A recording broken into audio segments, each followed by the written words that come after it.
Tune in and stream live now.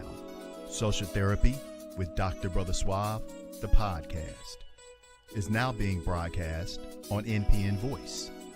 NPN Voice can be found on Apple Podcast, Google Podcast, Spotify, SoundCloud, and now on Audible and Amazon Music, and anywhere you listen to your favorite podcast.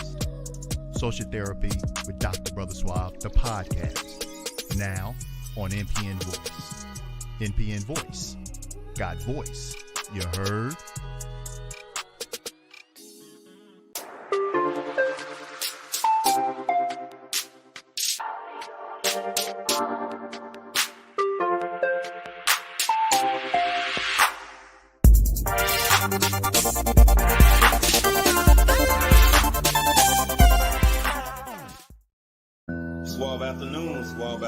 Suave afternoon. This is Brother Suave, your mind-blowing, thought-provoking, and eye-opening on-air personality, life coach, psychotherapist, author, and creator. Hope you guys having a suaveless day. Yeah, and with that, let's commence to pay. Okay, I'm so suavelous, you so suavelous. Together we can fix the trauma that's befallen us. Divine social interactions remains marvelous. Mind-blowing, suavelicious talk, higher consciousness. But think, let not your hearts be troubled. Dr. Brother Suave, divine light give you double. Greetings, this is Dr. Brother Suave, your mind-blowing, thought-provoking, and eye-opening on-air personality, life coach, psychotherapist, author, your divine social therapist, and the host of Social Therapy with Dr. Brother Suave. Man, this is such a beautiful Wednesday, August 2nd, 2023. Man, episode 6 of season 5. Season 5. Can y'all believe that? Man, it's been a minute. We doing this thing. And I'm blessed. I'm just so blessed. As I always say, thank God for waking me up, my health, life, and strength, allowing me to see a day I've never seen before, another day to get it right, and another day to tell my friends, my family, and those I love them, and I love you guys. Thank you, thank you, thank you. So again, as you notice, I went to yesterday, I had a little sinus infection, and so my voice sounds a little weird, but I'm happy. I'm going to go ahead and press through it and make this happen. So today's topic is, I'm a man who's on a mission, and the mission is to take back the term man. Yes, the term man. And I just have an issue with it. You know, I hear people use that term so loosely. And again, if you know me, I'm sensitive about that. If you look on any of the posts, I'm always telling people there's a difference between a man, adult male, and a grown boy. And sometimes I'll be like, yo, if they are men, what am I, a super god, a demigod, or something? Because when you understand the definition of men, how I understand it, man, I'm telling you, it's a totally different word. How you doing, Brother Wally? So I think in general society, I think we just got this word so distorted, and we seem to turn things that are good, bad, things that are negative, positive. And for God's sake, the N word, how did that even become acceptable when it's the most degrading word that we ever heard? But sometimes we use it as terms of endearment. So the sad thing is that the things that are positive, the things that are important, the things that are powerful, the things that are enlightening, things that have some form of order to it, or the things that are respectful, we completely marginalize them. We take those things for granted, or we just dismiss them altogether. What the HE hockey stick is going on? So my topic tonight is I'm going to take back the term man. So when I was looking at the term man, now this is a kicker. When I was looking at the definition of man, and again, these lines are being blurred. Society is changing a lot of things. So here. So I was looking at one definition, and it says the definition of man is an individual human, especially an adult male human, a man belonging to a particular category as by birth, residence, membership, or occupation.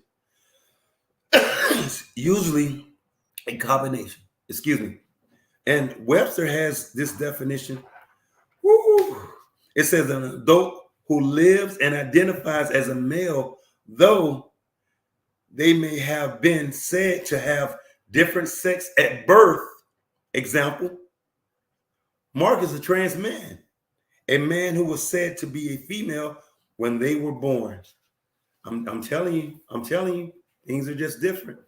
So, well, obviously the term and the definition of man has been blurred. Well, y'all know Dr. Brother Suave, and you know how creative I am. And what I'm going to do is, by my own Suave philosophy, I'm going to tell you the term that Dr. Brother Suave came up with. And I'm going to read it. The definition of man is one who is born biologically a male, who is developed mentally, spiritually, socially, who has character, integrity, and has self-love, who knows how to prioritize his life, his family, his business, who honors himself, his family, his Lord, his creator, his community. He is stable. He's God-fearing. He has vision. He's capable. He's responsible. He's reasonable, respectable, and guess what? He's reliable. And he understands there will be some challenges in life. He will understand there's going to be some challenge of paying dues. But guess what? He knows these are the challenges you experience when you're becoming a man. So now that's my opinion. That's my definition. And yeah, it was long. But guess what? I said what I said. How you doing, brother? So, see, men have integrity. See, we cover our families. We cover our women. We learn how to say no. We understand the struggle. You know, I know sometimes our women love us, and sometimes they turn themselves to a Captain Saver, bro. But a man learns to say no. He learns how to say, you know what, I'm going to figure this out. I'm going to work it out. You know, just like that baby when they fall. They'll get it together. They'll get up. We love you, but we don't always need your help. You know, and sometimes there's a lot of interference, and you just sometimes got to stand down. So often society forgets that men, we are natural nurturers. And sometimes, again, society tends to marginalize the positive characteristics of men. But what I do is suggest you do this. Go ask a lady who had her family intact and had her father in their relationship. You know how they always say, baby's little girls, daddy's little girls. Well, go ahead, ask a lady who was raised by a father and see how she has the opinion of who's the more nurturing party. And another thing, and you'll see, this is not, and I don't want people to say, well, I did this, because then you start looking at numbers. But you have to also take into consideration 79.9% of women get custody. So you have to consider that. And in addition to you looking at so many people in certain situations. So they're looking at their circumstances. We're not necessarily looking at balanced families. So what I do is I suggest you do that. And also, excuse me, let me drink this water right quick. As a nurturing parent facilitator, there's a lot of studies and numbers that show those fathers have these close, intimate relationships with their daughters, and the daughters tend to share a lot because they don't feel like being judged. And sometimes those fathers just become nurtured. Come on, baby, I got you. I understand. I'm here to listen. And a lot of times we don't say that. Sometimes our ladies are sometimes very hard and judgmental and become a little too hard, you know. But again, society don't want to hear those things. And I'm here to tell you, you know, there's some numbers out there. So again, the lines are constantly being blurred. And so now, one of the things I wanted to say is that when you look at, again, 79.9, so many women are they tend to keep their children away from their fathers so they don't get a chance to have those experiences. Now, it's many reasons why, because sometimes we could be abusive, we could be alcoholic, or sometimes we just make that decision to abandon our families. We know that. But then also is numbers saying that Black men specifically are the most involved with their fathers, with their children. And those are some children, those are some statistics. So when you look at globally, you know, men tend to have a significant influence on their children. It's just that they need the opportunity. And sometimes there's a lot of parent alienation that's done. So again, you know, we have to get past our feelings about things. We have to do some research. We have to start doing some studies. And sometimes we got to get our own way about these situations. And also one of the things, we got to take ownership and stop sometimes playing victim, saying, well, you're bashing women or you're doing this. We're talking about these things that are factual. And I know it doesn't apply to everybody. So guess what? When it doesn't apply to you, you have to sometimes manage your emotions and say, you know what, that doesn't apply to me. And that's the thing you have to really realize. If it don't apply to you, you're not part of the problem. You're part of the solution.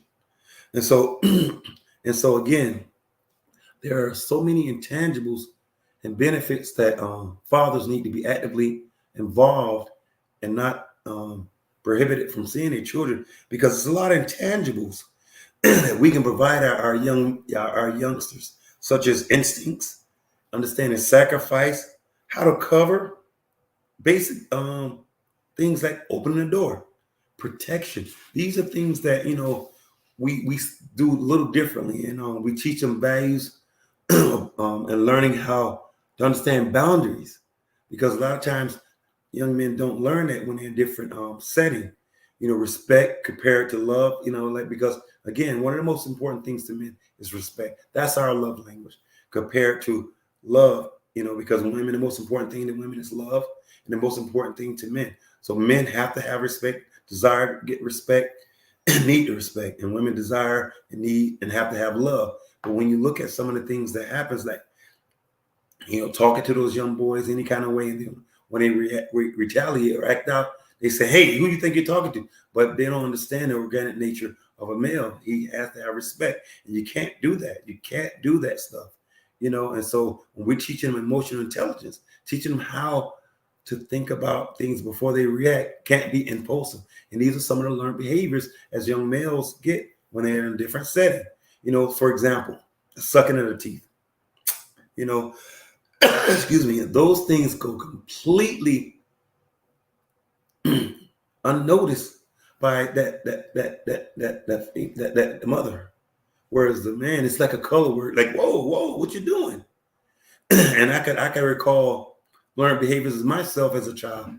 And I remember, I love cooking, so I would sit and watch my mom and learn things how to cook. And I would watch her have her hands on her hip, things like that.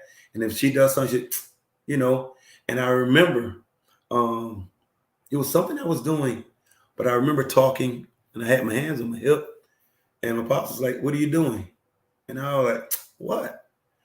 See, unbeknownst to me, I had picked up a behavior that's not characteristic of a male. And so what happens is this. He said, that. And I said, what? What are you talking about? What, Dad?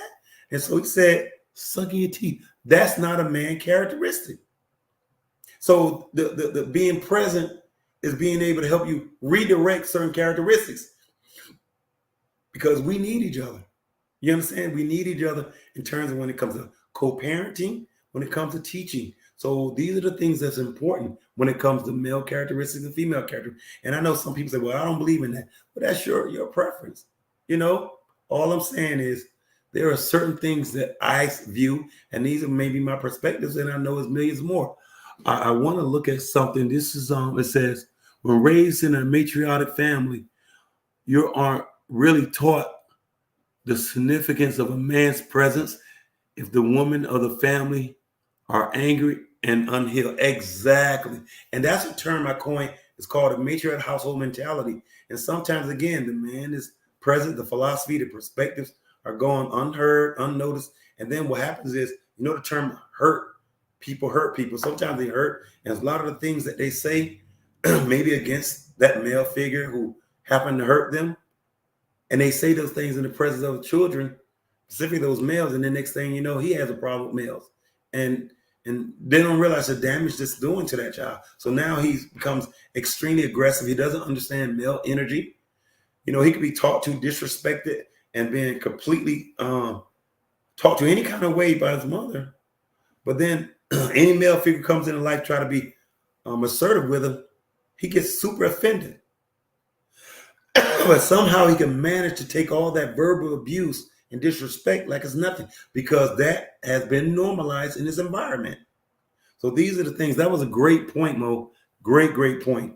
And so again, when I was saying about me sucking my teeth, these are things that was brought to my attention, and we had that conversation.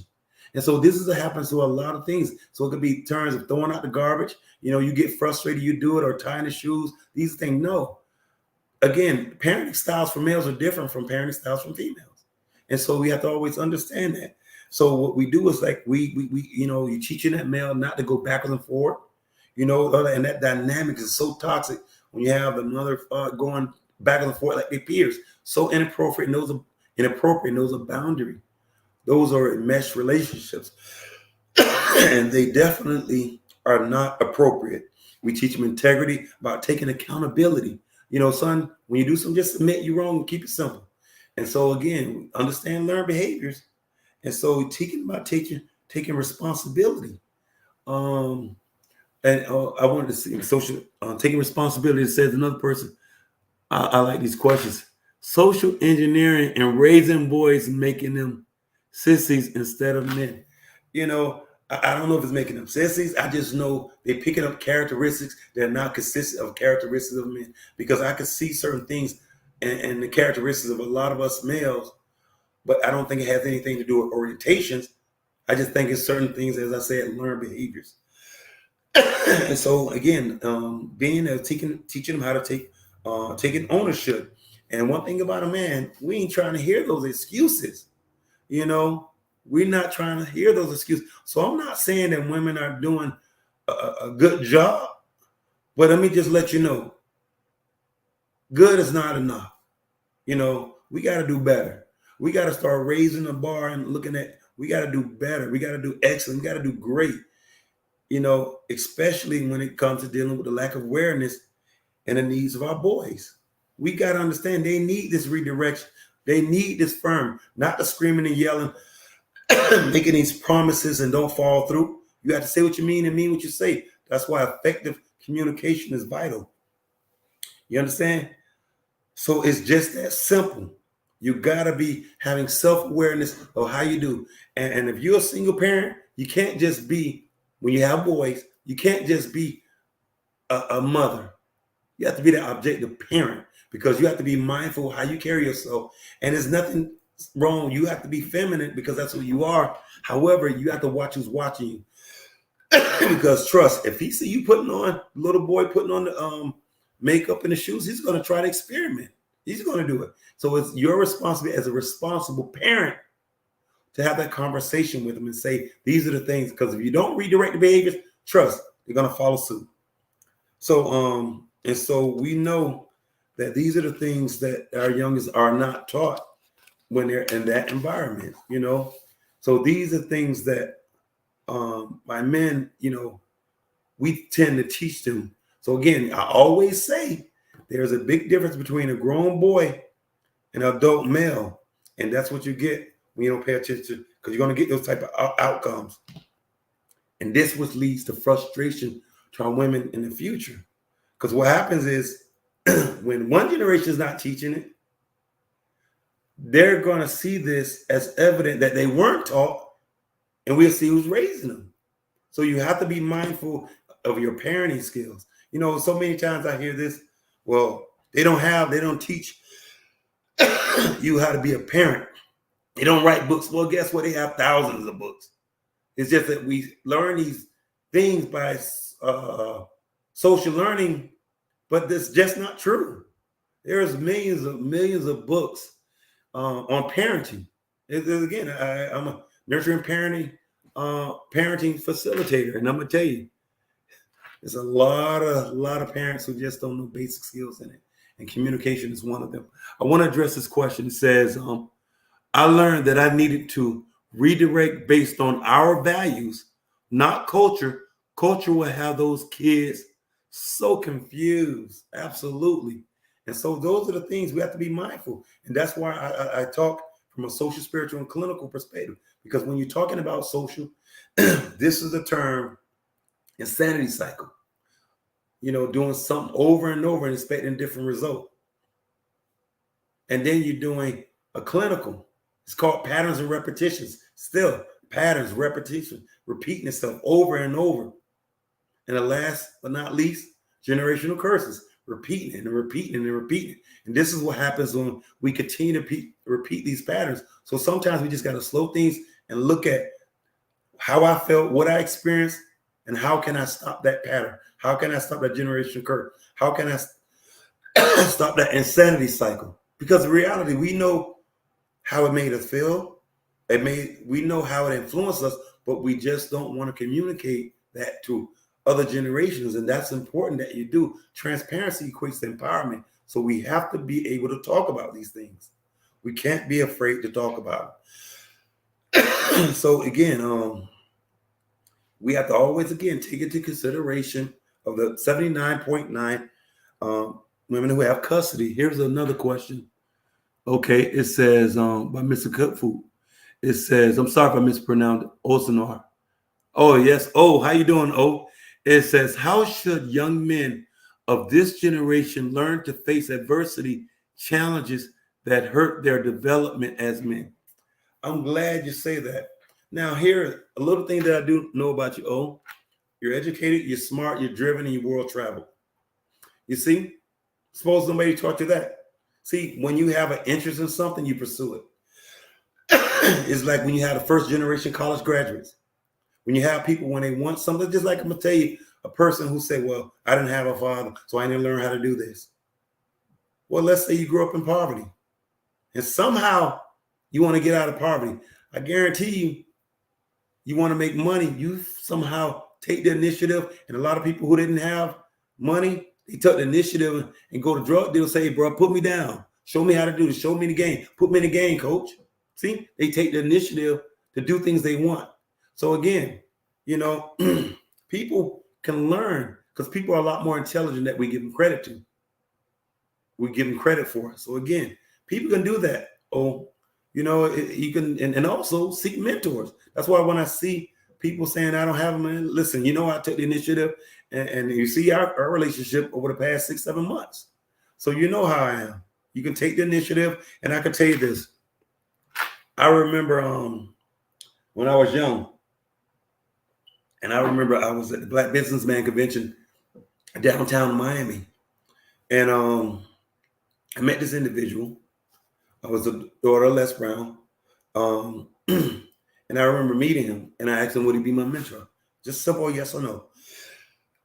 Just simple yes or no. And then I was in LA doing some training and speaking, and I remember watching this dynamic man critiquing all the great lecturers in this country. And man, he did it like a science. It was like, wow, his ability to critique them and look at their strong points, their weak points, what they can do better, how they can be more dynamic. And it was just so impressive. And so after we took a break, he went over there to sit by himself. And anybody know me, I believe in balance. I don't believe in being aggressive. I don't believe in being passive, but I believe in being perfectly assertive, balanced. So I took the initiative, gave him my name, told him who I was and what I did. And I said, listen, you're a dynamic man. You're great. And I would like for you to be my mentor. And he did. He said yes. And this great person happens to be Dr. Anthony Sweeney. He's been my mentor to this day. So again, Big O, when you want something, you have to take the initiative to do it. You can't be passive. You can't be aggressive. You have to be perfectly assertive. So that's how you get yourself to go to a whole another level, by being assertive and taking the initiative. It's this thing that I said often. Potential without initiative is nothing but a conversation with yourself and others and doing absolutely nothing. So you got to take the potential. You can have all the potential in the world, but if you do not take the initiative to make it happen, it's nothing but a conversation with yourself saying, I'm going to do this. And with other people, and tell them, I'm going to do that. And doing absolutely nothing. So if you got the potential, you must take the initiative in order for you to get results. Okay? So again, back to the children that are away from their fathers. And I don't need to keeping children away from their father. I don't need to really go into that, because we know that's a travesty when it comes to them, and keeping them away from their fathers, you know, and preventing them from ever meeting their fathers. So these are some of the things. So we have to come together as men and ladies and get this term right. We got to come together and get our generations, because we're going to need them. We're going to need men of value. You know, we got to get to a point that we have to say, you know what? I'm going to do what's right in the best interest of my child and the future. You understand? And the future. Not just his future, because he's not on this planet by himself, but the future. Okay? So we don't want to have our children in a fatherless state of mind, because this hurts. It really hurts. It hurts me dealing with my clients just to hear the pain. It hurts me hearing this. And let me tell you, it has hurt marriages, destroyed marriages. And people say, well, they need to get over it. You don't get over it. People don't know. There's no time limit on grief, and that's grief and trauma as well. And we got to understand the damage that we're doing to our children. And so we have to also realize who's raising them. I know, sound like you're pointing the finger, but who's raising them? Remember, 79.9, you can do your research. So I have a question I'm going to ask you guys. How do we expect boys to develop into men? You think they're supposed to develop through men through osmosis?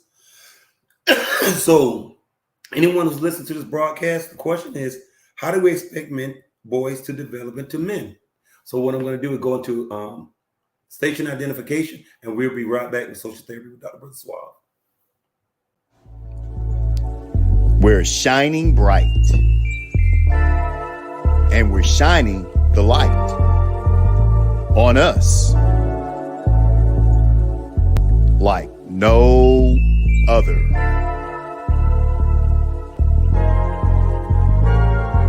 Neighborhood Planet.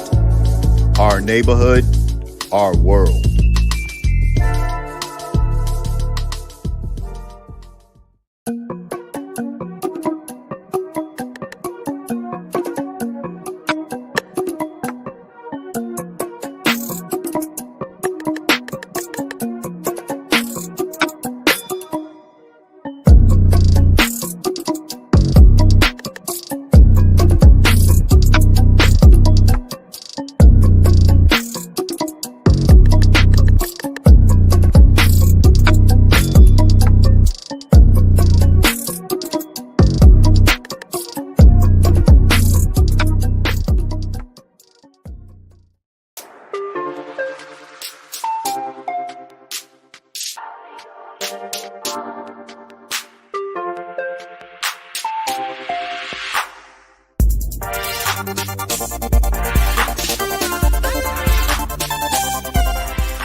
And we're back with Social Therapy with Dr. Brother Suave. Today's topic, changing the term, taking back the term men.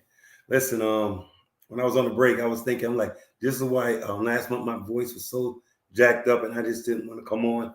And I know I apologize for the coughing. And but I'm trying to press through. I know it sounds funny and it could be, I guess, annoying with me continue to cough. But I'm definitely apologize. So I hope that you guys thought about the question I asked and I have some answers. I don't see any right now. So again, the question is, how do we expect boys to develop into men? Okay. Paulo, hey, how you doing, brother? I just let you know, man. I appreciate you, man. Love you. It said boys become men through nurture and nature and nurture. And that's what I was saying. Again, nurturing and nature, nurturing. And so, you know, a lot of times we are marginalized, Paulo, but men are very natural nurturers. You know, it's just that a lot of times we don't see it because our environment, this is what I'm saying. Once you break generational curses, breaking patterns of repetition and breaking the insanity cycle, your eyes will be open to see high-functioning, loving, nurturing men. I'm telling you, will see the difference. Men are always telling their sons they love them. It's natural.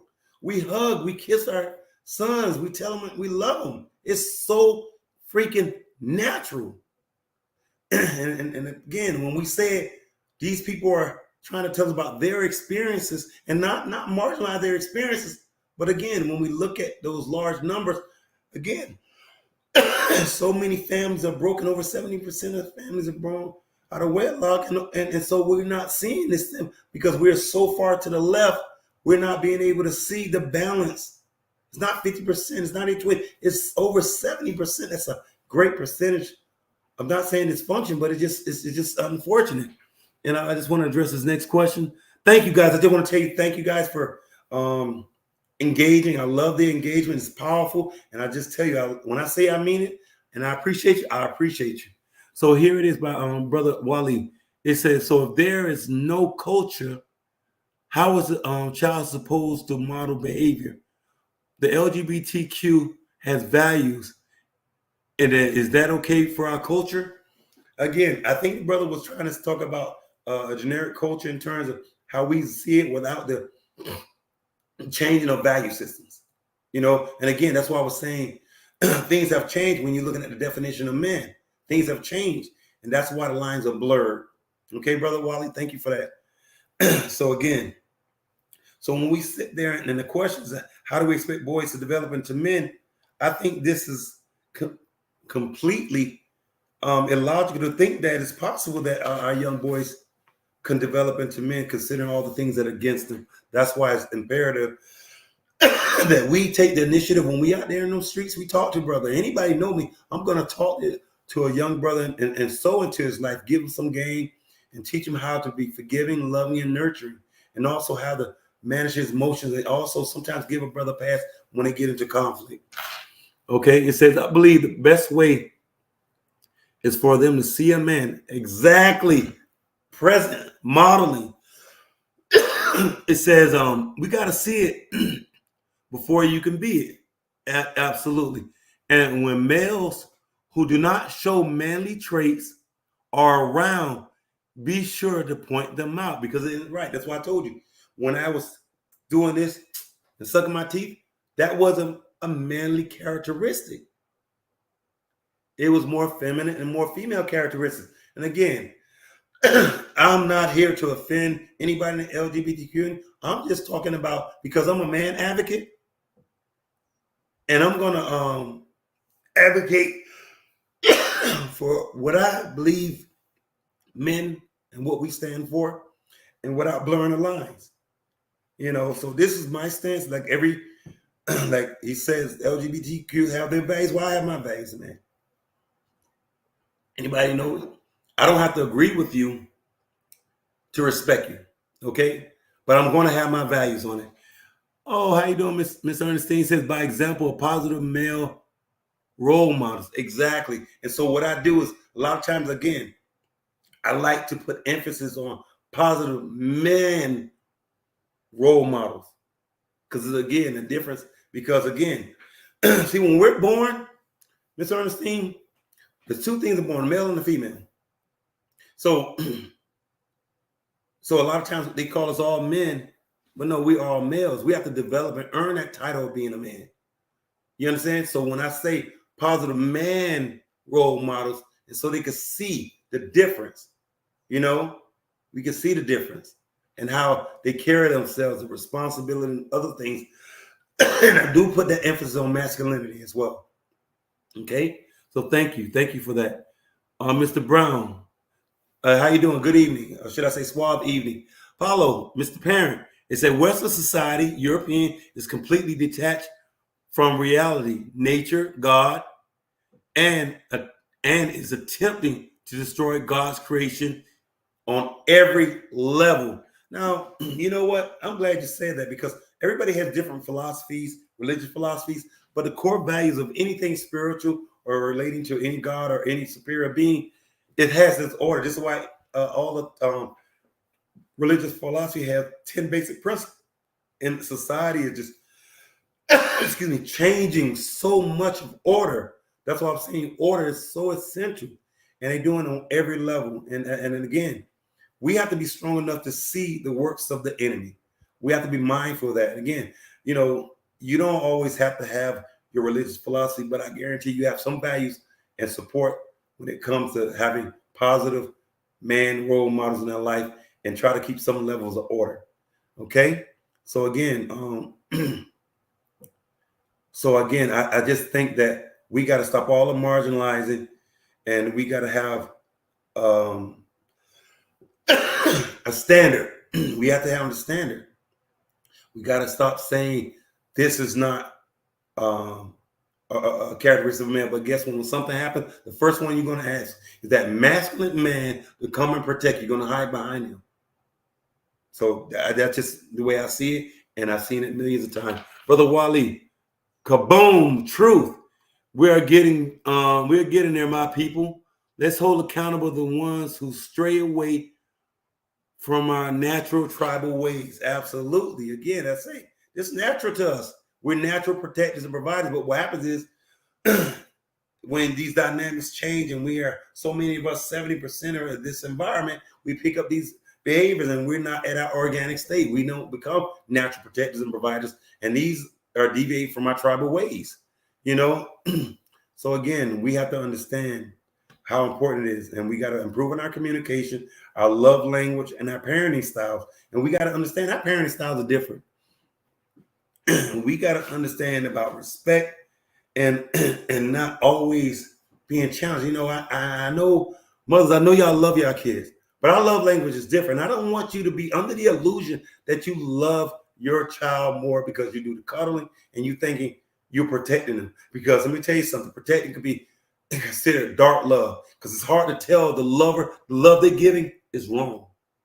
And what I mean by that is you loving so much, you enabling, you coddling, and it's dark. Trust, because you don't give them an opportunity to pick up. It's just like a baby, as I said earlier. Your baby falls. The baby's trying to develop and learn how to walk, and then the baby fall and flop. You busting your behind to help the child. Leave the child alone. The child will get up. The child has to manage these things on their own. And again, I say, man, understand there will be challenges. But when you do this, you don't understand you're enabling. So again, it's called dark love. And it's hard to tell the lover, that mother, the love she's giving is wrong. You understand? So of course, sometimes we are natural leaders, but again, when we're in this environment, we're not developing into our natural course because we don't have the presence of a man. and again, and I'm not saying man's supposed to be dictators, but again, when it's abuse, of course, you need to step in and get yourself involved, but understand the needs of our young Black males. Okay? So, but it's important to have a level of self-awareness and not coddle and be an overprotective parent. Because I know that you love your child, but the way you love your child is different than the way we love our child. So I'm gonna do a little role play after I give these few reenactments of the dynamics of fathers parenting differently compared to how mothers parent. So please don't get in your feelings about how this may perceive as a stereotype, because anybody understand quantitative methods, anything over 50% is a norm. So if you want to sit there and say it's a stereotype, then trust, I guarantee those 50% of mothers doing these type of behaviors. So it's not a stereotype if it's that understanding. So it may not apply to you. So if it don't apply to you, don't even worry about it. Please don't take offense to it. Okay. So again, sorry about that, my prayer call, because I'm here to help, and that's and I have this insight on it. So here's the scenario. You guys remember Boys in the Hood? You remember when Trey, I guess Angela Bassett felt that he needed to go to his father's house because this was, I guess, his time. As you notice, the first thing Trey had to do was do the yard, and he father immediately set boundaries and establishes alpha male status and let him know who was the boss. It wasn't going to be no backwards and forward, any of that. So my role play I'm going to do is this. When sometimes you have this toxic dynamic between the mother and her child, the backwards and forward, the yelling and the screaming, it comes from a place of lying. Yeah, lying. I said it. Lying. And it starts off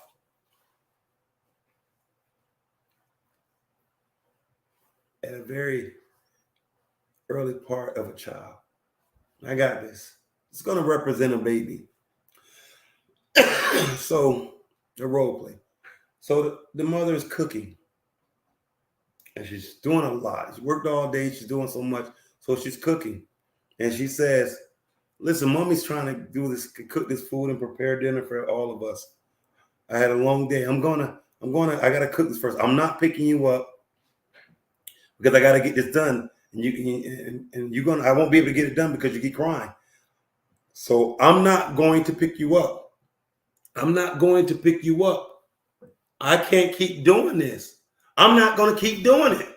Okay? Now you stop crying. I love you, but I just can't do it. Now you sit down and I'm not picking you up anymore. So you sit there and stop all that crying so mommy can get this done. When. I told you I ain't picking you up. Trust and believe. I ain't picking you up. And oh my God. I told you I'm not going to pick you up. See, that's lying. But I'm going to show you the next stage. You know what? The teacher keep telling you keep acting up in school. And you acting up. You keep acting up. You're not going to get that PlayStation. And you're definitely not going to have that 11th birthday party and keep acting up. Here it is. Hello. Little Johnny was acting up again today in school. You have to come pick him up because he's being suspended. Okay, I'll be there. And so you're giving a lying treatment. I told you I'm not going to keep doing it. You can't keep acting up in school and mommy and planned all this stuff. And you're talking about, I'm not getting it. You're not having no 11th birthday party. Well, Johnny has his 11th birthday party and his PlayStation. We all know Johnny gets his PlayStation. You know, and here's another example. You might not be having all the managed girls in my house and having a baby because I'm not taking care of no baby. You know, do this. Oh, that's my grandbaby. I'm going to do whatever I have to do. See, these are the things that create. So you got to understand the mess you send in my head. Putting in their head, oh, I'm not having no man. I'm not moving no man in my house. Trust. What I look like taking care of him? No, got me bent. I'm not doing it. And what happened? We move in. So again, you don't want to, and this is what I'm talking about, taking ownership. Take ownership of the lie, because that's what it is. You may try to be intellectually, try to justify saying, well, I have the right to change your mind. Yes, but look at the pattern. Look at the pattern. Trust, look at the pattern. So this dynamic, when this boy doesn't understand, the first authority figure is the parents. So when they don't respect the parents, and looking at that 79.9% of women have custody of children, look at the mentality, the ability. So when that child gets with a father who doesn't do that, is an adjustment. So here's the scenario I want to give, the last one. Here's that child who comes over, similar to Trey on Boys in the Hood. So the child comes over the father. And so, stereotype. So what she does is she gives him some money. She gives him all this stuff. So the father comes, again, confronts her, hey, listen, check this out. You need to cut that grass because they're not having all that, ain't no back and forth. And when you get in there, clean them dishes, clean this and that, and it ain't going to be no back, and may use some harsh choice words, profanity, or however you want to call it. But he means business. He may even say something like, and about the minute you think you can go back and forth to me, is the minute I'm F you up. So he establishing things, and that child knows, hey, dad is not playing. So guess what? He does it. No feedback, no kickback, nothing. He may sneak behind and make that phone call, and then here go Captain Saver, bro. Oh, little Johnny said this and this and that, and this is where you have to start not control your impulses and not cross boundaries, because trust, that child's gonna definitely make improvements. Because guess what? He's gonna say, hey, don't have no people calling my house talking about you acting up in school, because I'm gonna come down there and F you up. And trust, the child don't want that embarrassment, especially coming from that father, because he know he's saying it, he's gonna follow through to it. And he don't want them to throw those nuts. Is that, and say, I don't want my child being in fear. Fear is good at times. Trust, it is very good at times. So understand how important this is. So again, our parenting styles are different. It's different, it's different, and it's different. You need to respect that.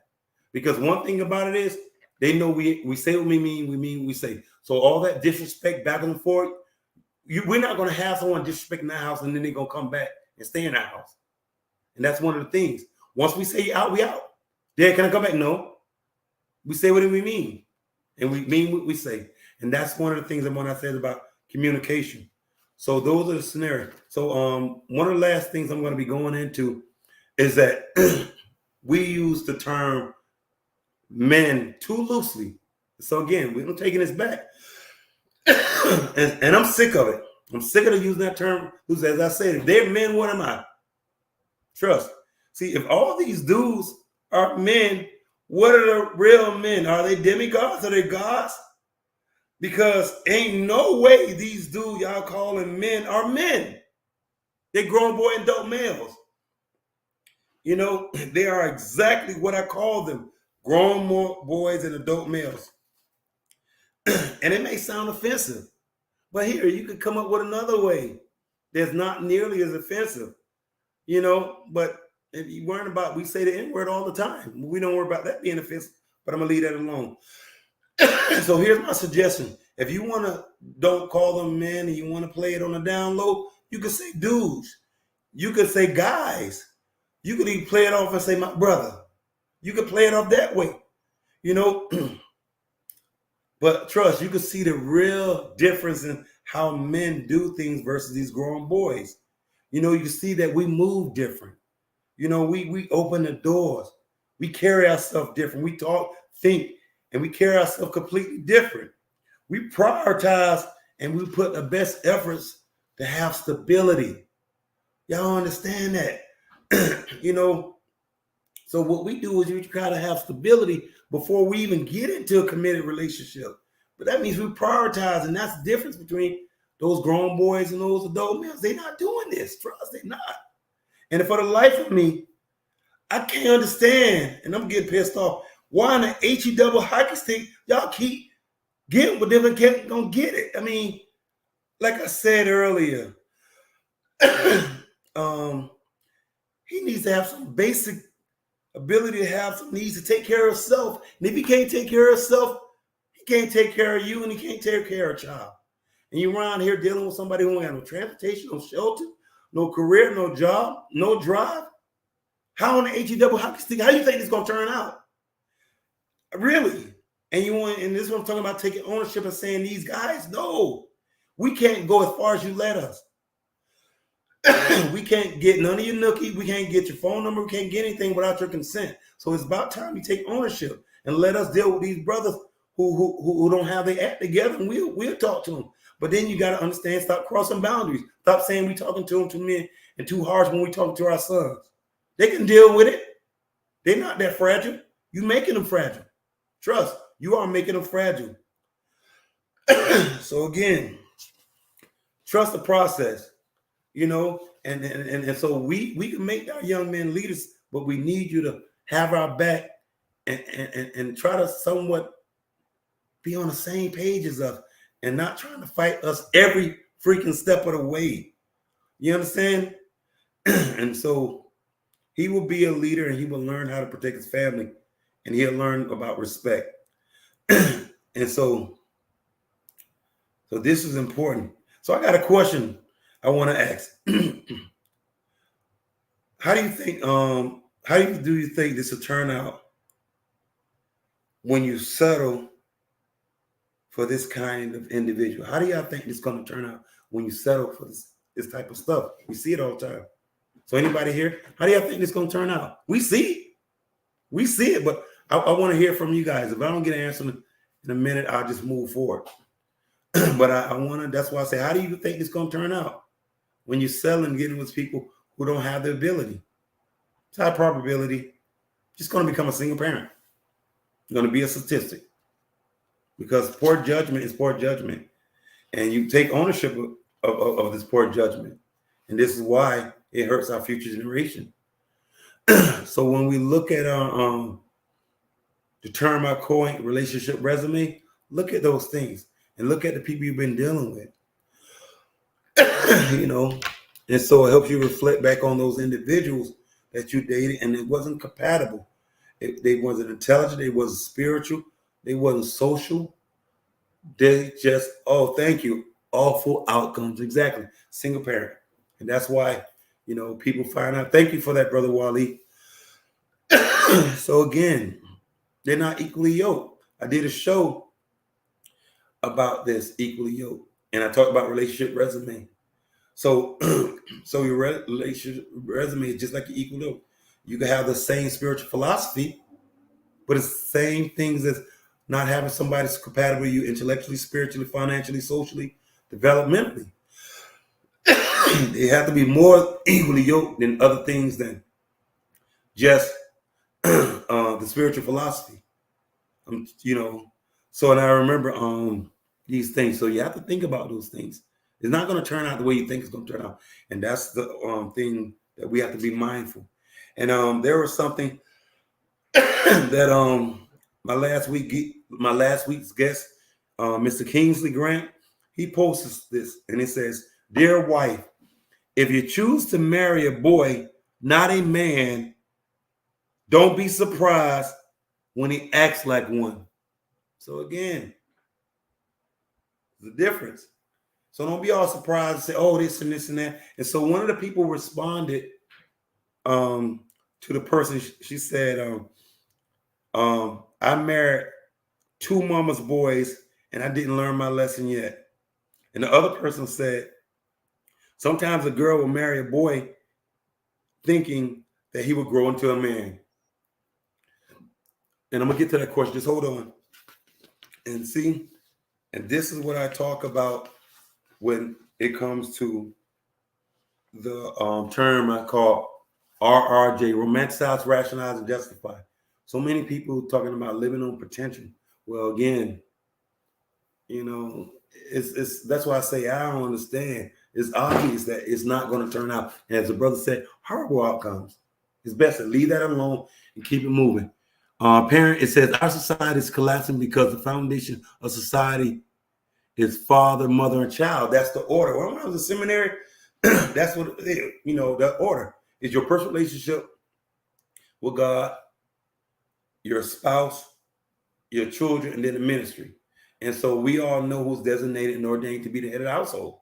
So it's going to be that father, that mother, and the child. But because our family and society is so broken, I guarantee the child come first. Now we know child come first when it comes to protecting the children. And if one of the other parents is endangering that child's life, you have to always, because the children can't protect themselves. But also remember the sacrament of husband and wife. They come first. And sometimes these parents allow the child to manipulate them and turn them against the union. This is, again, contributes to our divorce rates. Again, this really is an issue. So again, the RRJ's thing is serious when you romanticize, rationalize, and justify. Okay? And so this is just a thing that is just crazy. And the one thing I want to say, again, taking back the term man, kudos to those exceptional men out there who broke generational curses. They took ownership. They didn't want to repeat the patterns of repetition. They didn't want to repeat those insanity cycles. They didn't want to repeat what their fathers and the errors that their father failed them. They looked at them, learned those lessons, and say, "I'm not going to repeat this." And guess what? They was conscious of the choices they made to be stable, God-fearing, to have vision, to be capable, responsible, reasonable, respectable, and reliable. And I love you guys. Those are who I call exceptional. I call you guys the people who made lemonade out of lemon. I call you guys self-made because you went out there and did what you had to do. And that's the thing. You got to do what you have to do. You understand? And you guys made a difference in this world. And I'm happy. So again, I suggest every man out there, take back, sow into a brother life and talk to him. He could be your age, he could be older, and tell him and help him understand there's a difference between a grown boy and an adult male. A grown boy and an adult male. Understand it. And ladies, please, same thing. Up them standards and pay attention to the little details. You understand? And break those generational curses. And if he's not sowing to your life and trying to prepare a future for you and prioritizing you, then he's not the one for you. So again, I hope you guys learned something from this. I appreciate all you guys who commented and everything. And if you need some coaching, trauma coaching, relationship coaching, please go to my website, www. Did I say www? Forget it. BrotherSuave.com. BrotherSuave.com. I done messed up. And I'm going to tell you, you can check on the services and check me out. And be sure to check in each and every Wednesday at 8:30. Every Wednesday at 8:30 Wednesday, man, on Dr. Brother Suave. And just remember, great minds are great places. I love you and I mean it. Bye-bye. Hello. My name is Goma Marie Conde. I'm a licensed marriage and family therapist and a certified trauma counselor. And I am on NPN TV.